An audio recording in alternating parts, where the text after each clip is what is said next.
It's wonderful when a song just captures our theology so perfectly. Draw the circle wide, and each day may we mean one more. And I have an ask. As we leave this place later this morning, I would love it if each of us could live that spirit of drawing the circle wider out on the patio during coffee hour or in Bard Hall. Could we each commit to speaking to someone that we haven't spoken to before, to really extend that welcome outward beyond the people we already know? So can I get an amen that we're going to work on drawing the circle wider? So good morning and welcome to First Unitarian Universalist Church of San Diego, where we worship each Sunday in the South Bay, here in Hillcrest, and online. Muy buenos días y bienvenidos a la primera Iglesia Unitaria Universalista de San Diego, donde adoramos cada domingo en South Bay, en Hillcrest y en línea. I am the Reverend Justine Sullivan, and I use pronouns she and her. A special welcome to those of you who are here for the first time or the first time in a while, and we invite you to fill out our welcome card in your order of service. Yo me llamo Marshall Boyd, soy el director de música aquí en la congregación y uso el pronombre él. Una bienvenida muy especial a todos que están con nosotros por primera vez. Les extendemos la invitación de llenar el formulario que están en el orden de servicio. Our community is a vital, diverse, multi-generational congregation without borders, with a mission to create community, nurture spiritual growth, and act on our values to help heal the world. Somos una congregación de personas de distintas identidades racializadas y culturas, personas de diversas orientaciones sexuales e identidades de género, personas de varias habilidades mentales y físicas. We are creators of community and compassion, and though we can fall short, we are committed to practicing an affirming welcome to all. It's my pleasure to invite you to rise as body and spirit allow and join us in singing our church hymn.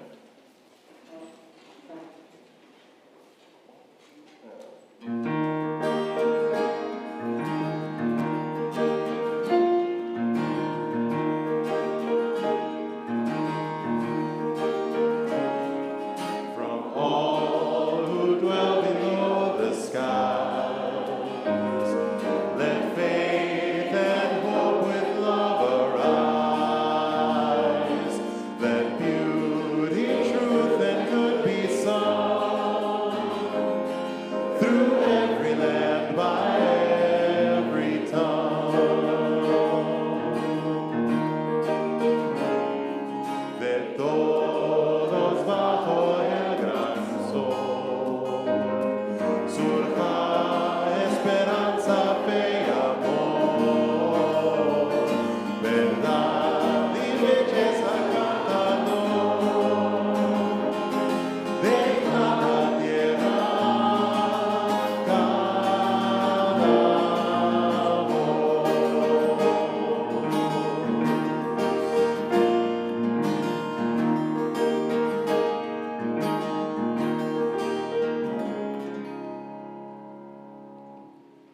May love be the spirit of this church. May the blessed truth be its sacrament, and service be its prayer. To dwell together in peace, to seek knowledge and freedom, and to help one another in fellowship. This is our aspiration. Que el amor sea la doctrina de esta iglesia, la búsqueda de la verdad su sacramento y el servicio su oración. Vivir juntos en paz, buscar la verdad con libertad y ayudarnos mutuamente en comunidad. A eso aspiramos.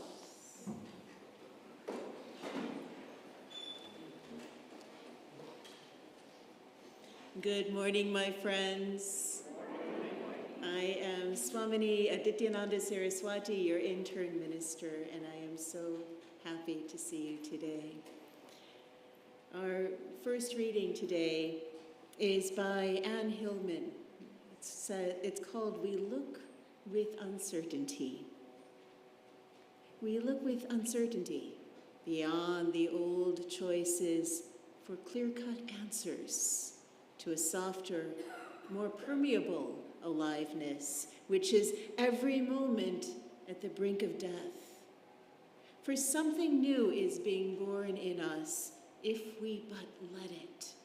We stand at a new doorway, awaiting that which comes, daring to be human creatures, vulnerable to the beauty of existence, learning to love.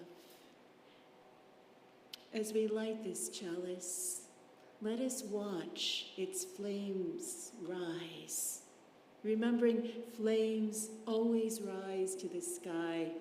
They can even illuminate the universe. May we too rise like this flame and shine our lights brightly.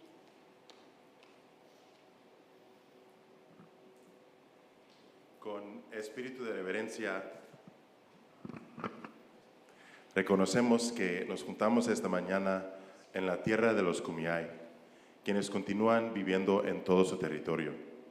Al emprender este viaje juntos, mantengamos en nuestros corazones y mentes el pueblo Kumeyaay. In a spirit of reverence, we acknowledge that we gather this morning on the land of the Kumeyaay, who continue to live throughout their territories. May the light of this candle shine for our commitment to the Kumeyaay people and to justice and equity for Indigenous people everywhere.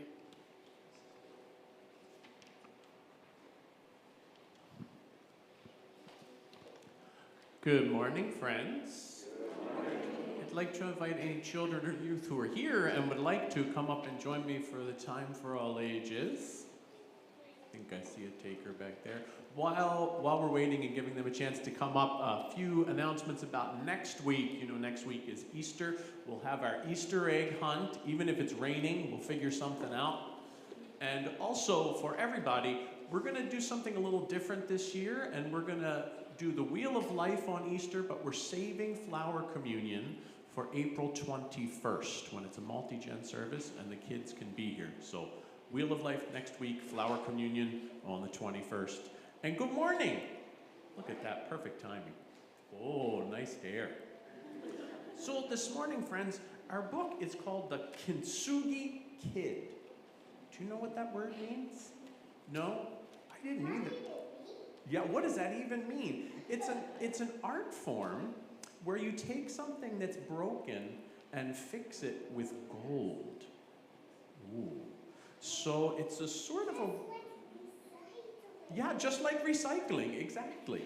And so it's a way to not only recycle, but to take something that might be broken and you think maybe it's not useful anymore, and to not only make it useful again, but to make it beautiful. And so this is called the Kintsugi Kid. Little Curly Pearl was a whirly girl, and like most whirly girls, Curly Pearl loved to twirl. Did not think I was going to make it through that sentence. At the park, in the store, and even at home, Pearl just couldn't help it. Twirling was her favorite way to roam.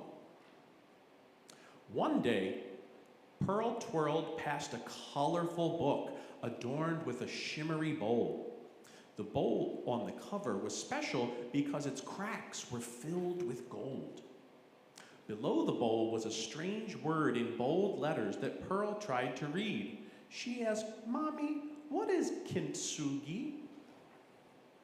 Kintsugi is a way to make broken things pretty again. Daddy and I learned about it during our time in Japan. Pearl said, "I can't wait to share this with my friends." She smiled at Mommy and then continued to spin. She twirled over here, she twirled over there. Mommy warned her to be careful, but Curly Pearl didn't care. In the blink of an eye, Pearl started twirling just a little too fast. Boom! She crashed into the table as she quickly twirled past. The table wobbled wildly, and on her face, she fell flat. Cups and plates went flying to the floor with a boom and a splat. Mommy ran over and scooped Pearl into a hug. "Don't worry, sweet Pearl. Doc Brown will stitch you right up." Doc Brown sewed Pearl's cut, and as he sent Pearl on her way, he told her that her new scar was more than likely there to stay. Pearl couldn't believe it. She looked down at the ground and said, "Oh, what have I done? I think I've ruined my face, and I was only trying to have fun." Mommy said, "It's okay, baby. That scar gives you flair." "But Mommy, having a scar like this just doesn't seem fair." Pearl sulked all the way home, but when she arrived, she was greeted by Daddy, who had a special surprise. When something falls and breaks, we don't just throw it away. You see this plate? It's not trash. It can still be great. We'll take all the broken pieces and make something better. This plate will be perfect when we put it back together. Daddy and Pearl used glue that shimmered and shined. The plate was like a puzzle, all the pieces aligned. As Pearl stood back and proudly admired their work, she was instantly reminded of her own little quirk. Pearl remembered that kintsugi is about making broken things whole. Kintsugi makes things more beautiful because they're mended with gold. "Daddy, I don't think kintsugi only works on glass. We're all like kintsugi. We can all get a chance. Sometimes things happen that don't just seem fair. But as Mommy said, my new scar gives me my own special flair."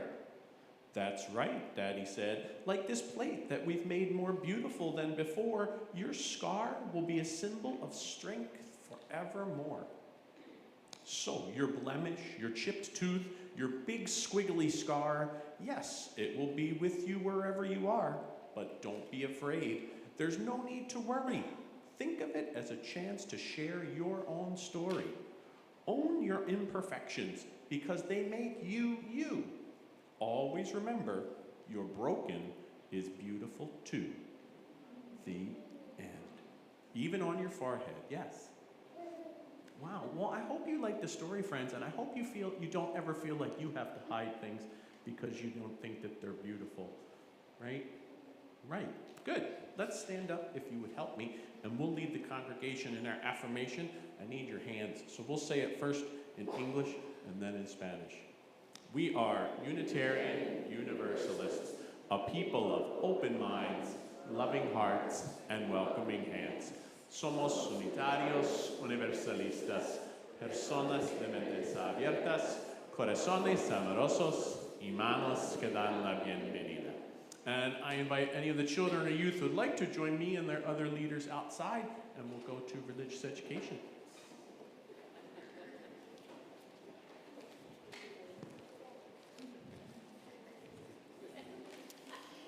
Thriving congregations always have a lot of announcements. So we have a lot going on this week, and you'll find lots of information in your order of service. Parting is such sweet sorrow. As always, on Sunday morning, we have a lay minister available after the service to provide a listening presence. This morning, Marianne is our lay listener, so you can look for her out on the patio. Today is the last day of our turn hosting the Interfaith Shelter. Thank you to all the many volunteers and staff who made it possible for us to provide a safe space for people who are currently unhoused. So there's more opportunity to help. Today is when we take everything apart and put it away, and we could really use the help of many hands. So just head up to the common room after worship to lend a hand, and it will go quickly then. We've been talking about Dining for Dollars. This is our biggest fundraiser of the year. It's an opportunity to come together in some shared activity. The events will be held between June and December of 24. We're trying a semi-annual format this year. So please consider being a host for a fun-filled event. Somebody asked, I wonder if someone would like to sponsor a gathering of tortilla making. So if that's something that you might like to host, head up on the patio and sign up for that. And you can also go to our website and check out opportunities to bid or ideas for hosting events. That's at firstusandiego.org. Also a reminder to sign up for All Church Camp. That's going to be the weekend of May 31st to June 2nd. Your ministers will be there. Many of our staff will be there. We're going to sing and I think make s'mores around a campfire, something like that. Doesn't that sound fun? So join us. We will have worship that morning here. We'll get a guest minister, but all the rest of us, I hope, will be up at Camp de Bentonville Pines. One of the ways that we live our values in the larger world is by sharing our offering each week with an organization that is working for justice. Throughout the month of March, we are supporting the UU Justice Ministry of California, who are teaming up with Casa de Luz and the UU Refugee and Immigrant Services Education Group to offer border pilgrimage, and they're also working on building a home for a family in Tijuana. So our donations today will go toward helping to fund that build. You can give this morning here in person by credit card using the dip jar over there, or you can put a cash or check in the basket over there, and you can always donate online, firstusandiego.org. As always, we appreciate your generosity. The morning offering will now be joyfully given and gratefully received.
Can we please applaud? So beautiful. So beautiful. How apropos to hear Beethoven today. What a divine composer who lost his hearing and continued to compose against all odds. Against all odds.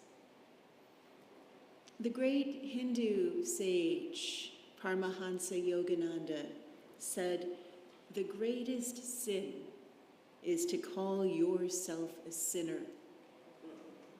You are a child of God. Though gold be covered with mud for centuries, it remains gold. So the pure gold of the soul can never be covered over with the mud of delusion for eons. It can never be fully covered, for its true nature remains forever undefiled." Today, we're going to explore the beauty of having something to hold on to, even in the worst of times. In Eastern faiths, we often call it an anchor. And one of those anchors is a mantra. Other people use their breath. Other people might have something that they like to do, such as walking, as their anchor. I'm going to teach you a very special, very easy mantra that's incredible in its simplicity, but the sages say it could actually lead you to enlightenment. The words are only two: so, hum. So, hum. And what makes this a powerful mantra are two things. One, it means I am that, the indivisible. I am that was always here and never will go away, cannot be burned or pierced with anything. I am that. So, hum. What also makes it a very powerful mantra is that it's linked with the breath. So as we inhale, we think, just think, so, and exhale, hum. Let's try it for a minute. You can gently close your eyes if you wish, and just let yourself be comfortable, and just breathe in as you like, thinking to yourself, so, as you breathe in, hum, as you breathe out.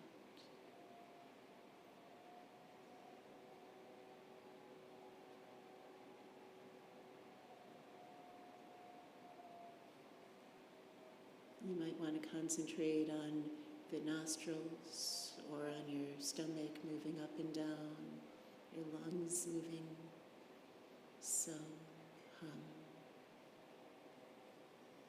If you don't like to breathe with the Met mantra, you can raise your finger up, so, up, hum, down, so,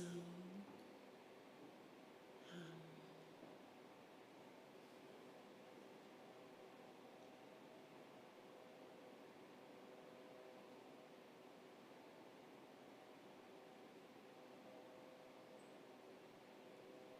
Beautiful.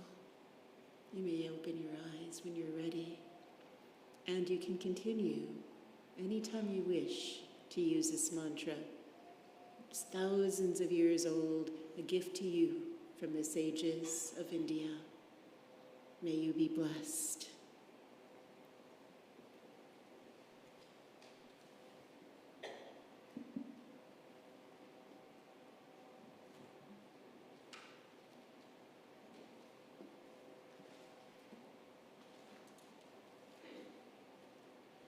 I'd like to invite you to rise and bow to your spirit and join me in singing a hymn, Soon the Day Will Arrive.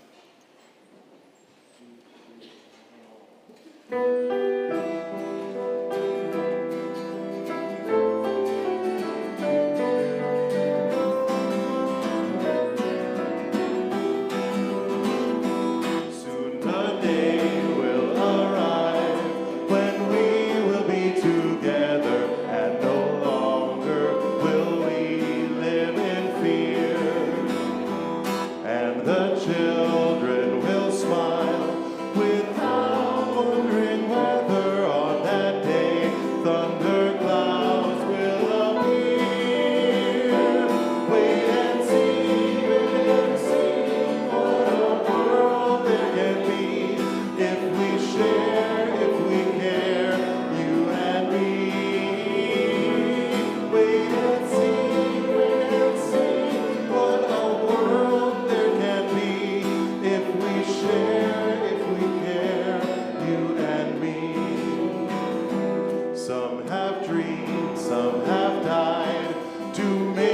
bright tomorrow, and the vision remains in our hearts.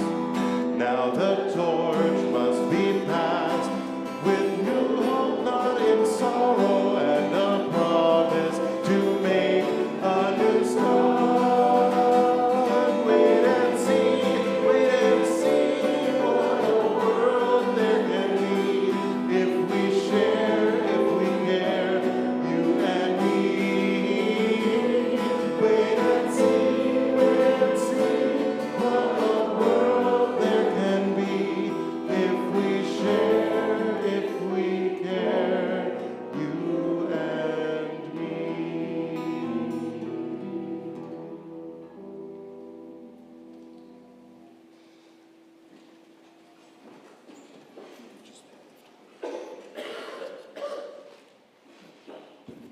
Can everyone hear me okay? No, Les. You're right there in the front. How's now? Yes. Okay, Les? Little better. Okay, I'll move this a little closer to me. How's that over there? Yahoo! Okay, we've got it. We've got it. So, it's evening in India. Across the subcontinent, hundreds of millions of people are celebrating the Hindu festival of Holi. How many people here have heard of Holi? That's wonderful. I'm surprised and I'm happy to see so many hands up. And for the hands that aren't up, I'll tell you about it and more.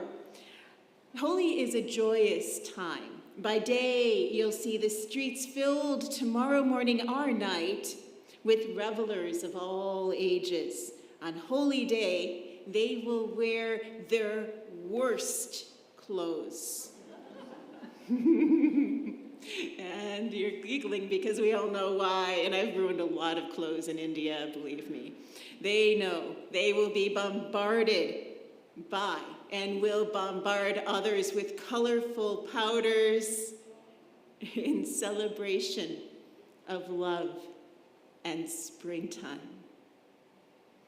But very few people outside of India and Hindu circles know that on the night before, Holi actually looks very different.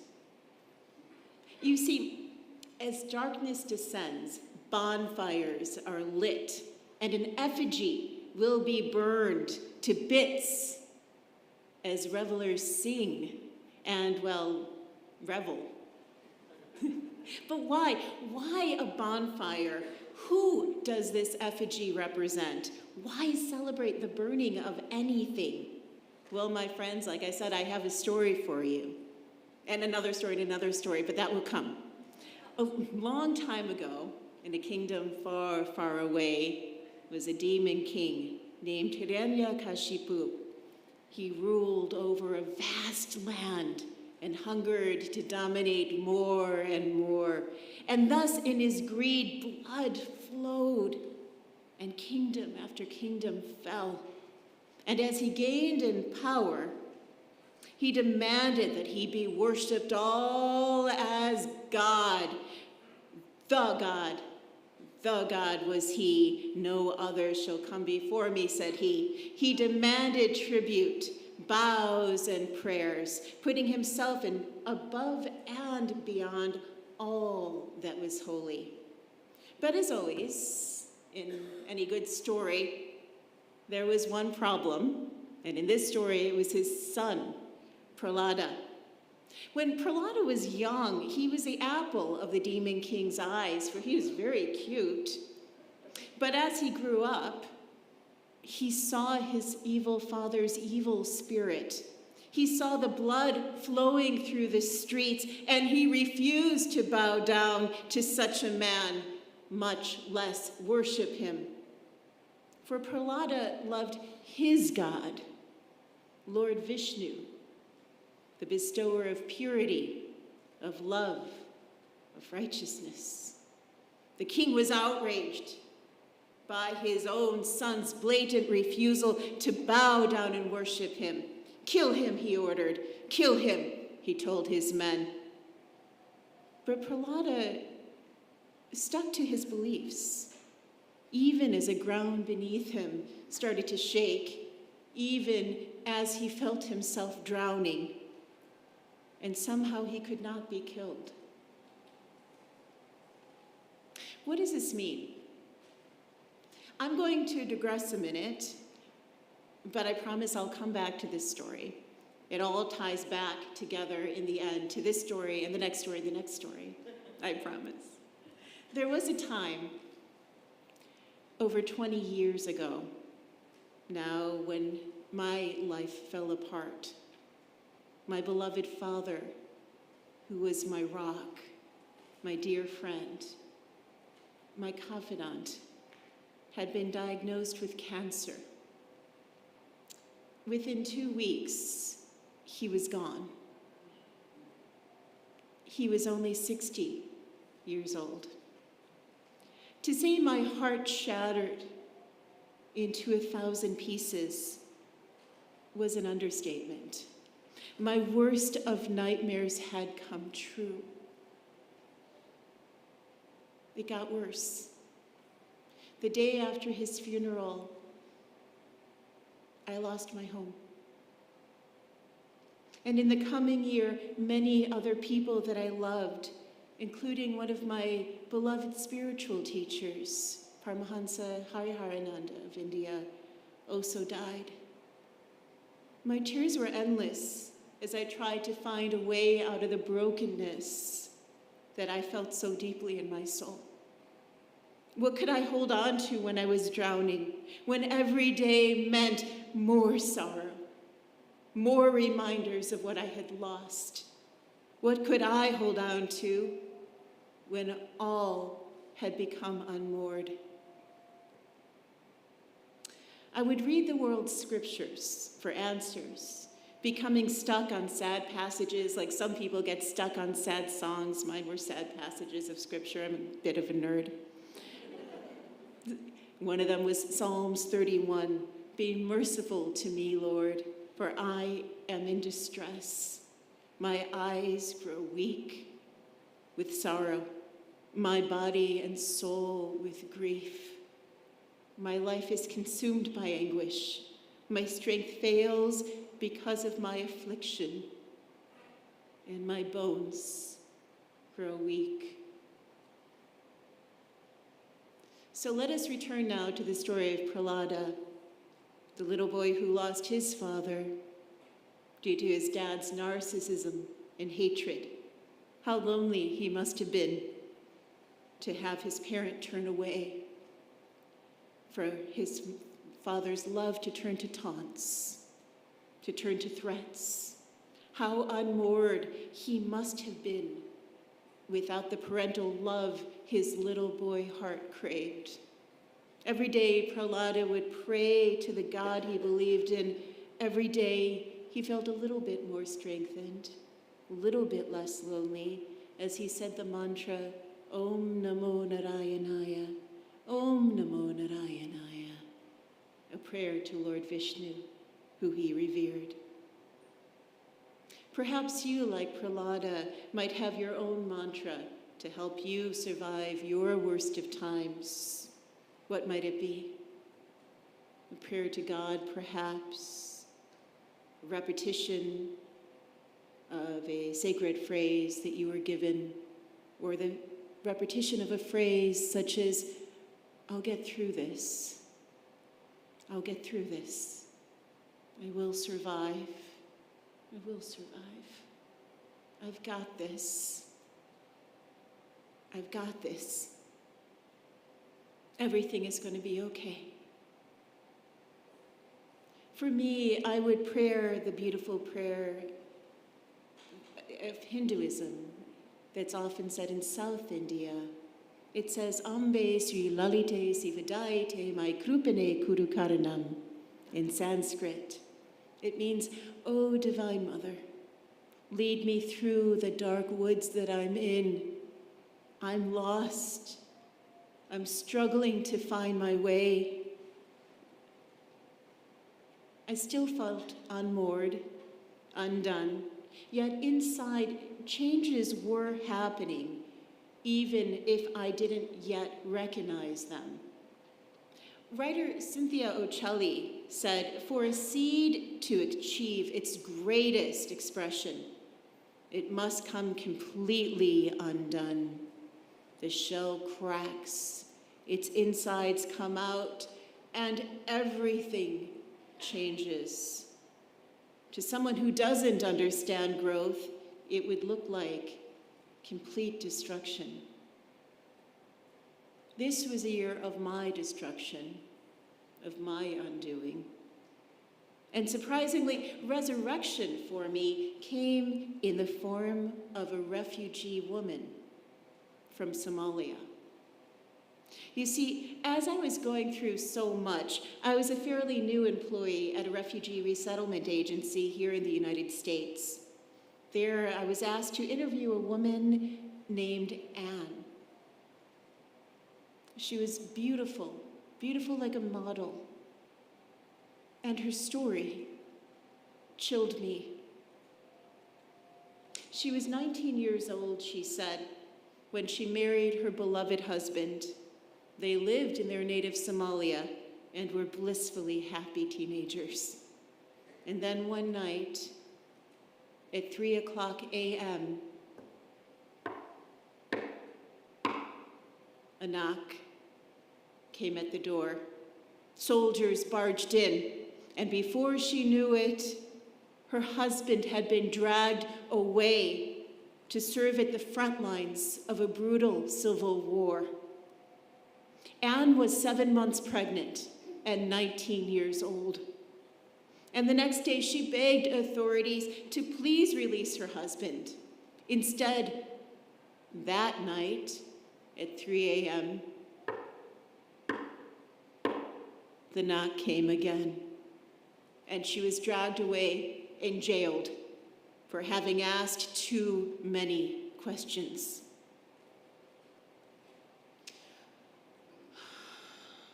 Over the next month, this is so hard for me to say, she was tortured until she could no longer stand. And then she was tortured some more until she was left for dead in the desert. But amazingly, she wasn't dead. She felt her baby still living inside of her, and she held on to hope in a hopeless place. She felt that baby still living inside of her battered body, and she held on, even when the vultures came. It was a nun who found her, somehow still clinging to life in that desert, and she was nursed back to health. Amazingly, her little baby was born perfectly healthy and absolutely beautiful like her mom. The gold that held Anne's shattered body and soul together, like the story of the kintsugi plate that Tony told us about, was her little girl. And for that little girl, Anne continued to hold on. For that little girl, she started to heal. For her, she came to America. By the time I met Anne at the refugee resettlement agency I was working at, she was radiant. Her little daughter was so sweet, so precocious and smart, so healthy. It was hard to imagine, looking at them, what they had gone through. How did you do it? How did you do it? I asked Anne, for I was going through my hardest of times. It turns out, she said, it was because first she had one thing to hold on to, which was her girl. And that gave her life, just like Prahlada's mantra and love for God gave him life. And as her baby grew up into a little girl, she reached out and became a caseworker so that she could help other refugees to overcome their pain, their obstacles, their social isolation. For she knew what it felt like. She had been broken. She had patched herself up with gold, and she had gold to offer. And thus, because of that, she had even more to hold on to. Said Reverend Dr. Otis Moss III, we are always creating something out of broken shards of the pieces of our lives. Something is created that is so unique and so powerful. I never told Anne this, but her golden example did much to help me to patch up my own heart. Yes, I had suffered. Yes, the pain was so deep that it often felt impossible to voice. Yet I realized that the pain she felt, the pain she told me about, the heroics that she became embodied as, gave me power. It gave me power to understand a greater compassion, power to help others as Anne had helped others. It gave me something to hold on to. And thus, I set forth to do more in the service to the poor, to the dispossessed, to the environment. Harnessing my pain, I served in Africa, South America, India, even in a war zone in Uganda. I held others in their pain, and I hope I became a better human being. My service to others, including my service here at this church, is what I grabbed onto and held onto, and I survived. So we return now to the conclusion of our story of Prahlada, the little boy who lost his father's love. His demonic father had tried every which way now to have killed his son, but nothing worked, because Prahlada clung to his mantra and his love for God, Lord Vishnu, throughout all storms. He had something to hold on to, as I did. Finally, his evil aunt put her own plan together to kill him because Dad could not. And it turns out that she had a magic shawl. And that magic shawl, if she wore it, made her impervious to fire. Fire could not touch her if she wore this shawl. So she made the evil plan to build a bonfire and carry little Prahlada in, so he would be burned to ashes while she would remain untouched. In Hinduism, fire is a way of worshiping God. So Prahlada's mind was full of devotion when his aunt picked him up, and she carried him into the fire. And he kept on holding on to his mantra, Om Namo Narayanaya, Om Namo Narayanaya. He held on to what mattered to him. And the story goes, so pleased was his God that he blew the protective shawl off of the ant and onto the little boy, thus saving him and incinerating the evil that held him.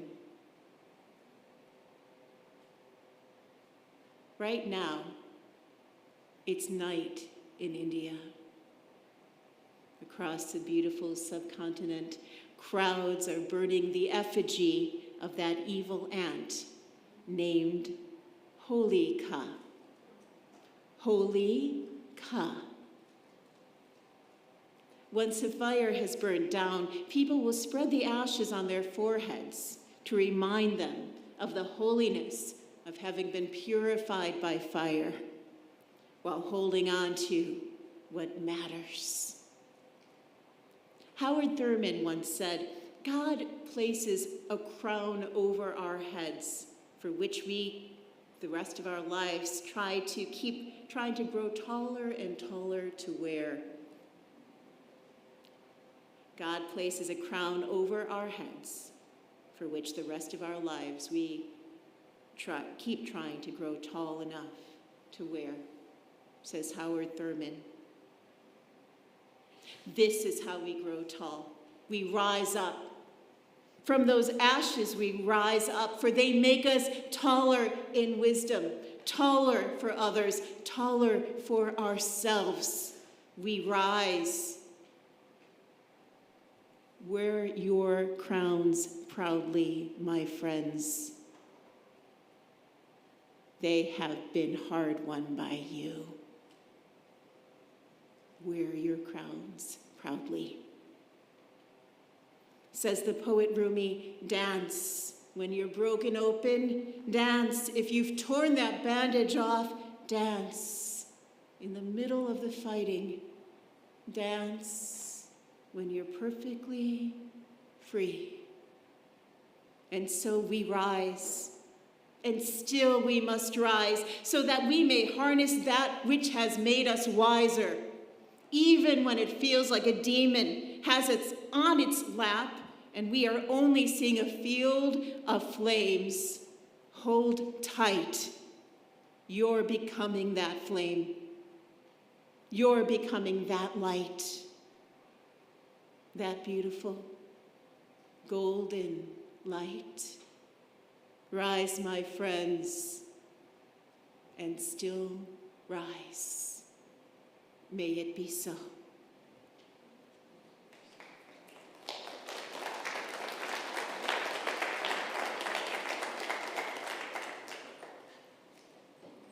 Thank you, Swamini. You see our chalice choirs coming on up, which is exactly what they should be doing. And as they are, I'd like to extend an invitation to all of you to join one of our various musical ensembles. I direct two of them. On Monday nights, we have a women's choir that meets in Bard's Hall at 7 o'clock. This is our chalice choir. It's our largest ensemble here at the church. We meet on Wednesdays in Bard Hall. You do not need to have experience singing in choirs or formal musical training. We'd love to have you and welcome you on Mondays or Wednesdays. Joining our chalice choir for this next piece is a friend of our congregation, marvelous soprano Tamara Haskin. Please welcome Tamara and the chalice choir.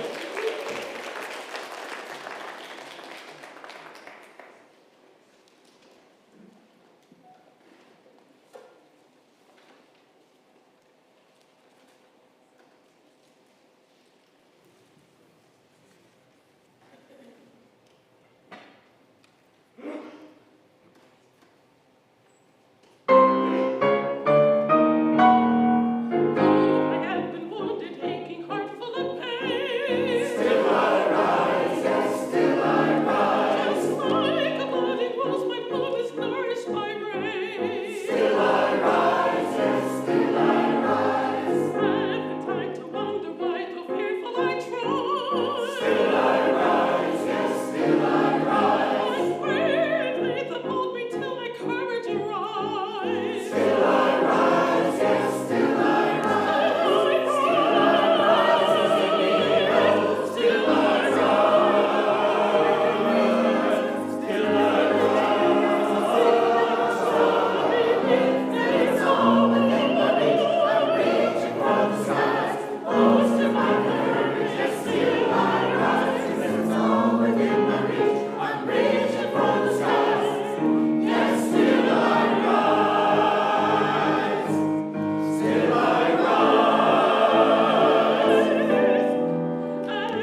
That was rather amazing.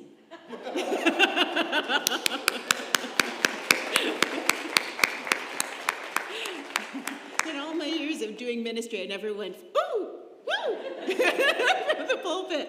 But today I did, and thank you, and thank you for the choir. Wow. We end our words with another poem from Rumi that I thought was really appropriate for today. Because it's called Rise Up. Do not sell yourselves short, my friends, for you are priceless. Part the waters with your staff. You are today's Moses. Tear through the cloak of fog. You are the light, the same light as Mohammed. Shatter the mirrors of the beautiful. You are the dazzling Joseph. Blow the breath of life like Christ. You too are of that air. Break away from the unscrupulous. Do not fall for the deceit of ghouls. You are of noble origin.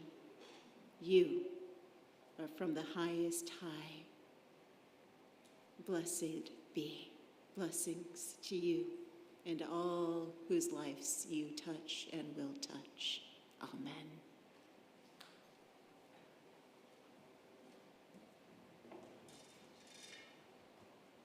It's my pleasure to welcome back to conclude our service Tamara Haskin. Thank you so much. Just a short word about this song that I would like to present to you.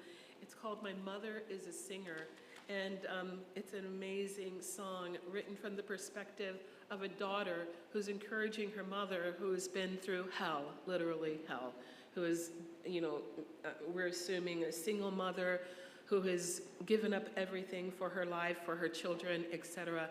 And the daughter is encouraging her mother that even throughout the depths of darkness, even throughout everything that you're going through, the pain and the hurt, the suffering, sing. Just sing. Sing, mother. Sing. Dream. Dream of, have dreams of, sing of your sorrow. Just get it out. Just speak. Sing of your sorrow. And dream about the things that are beautiful and bring that out and sing about that.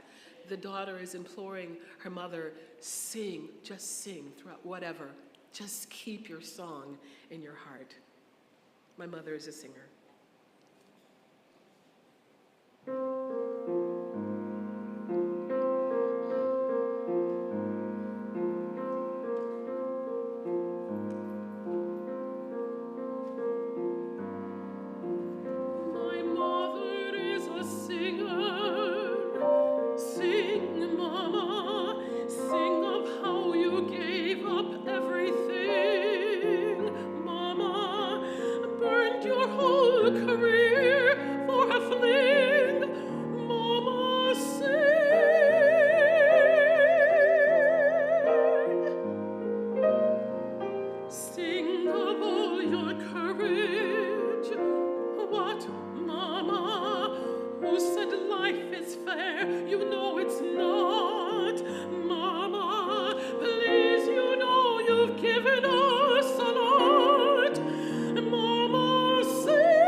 What you expected,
Thank you.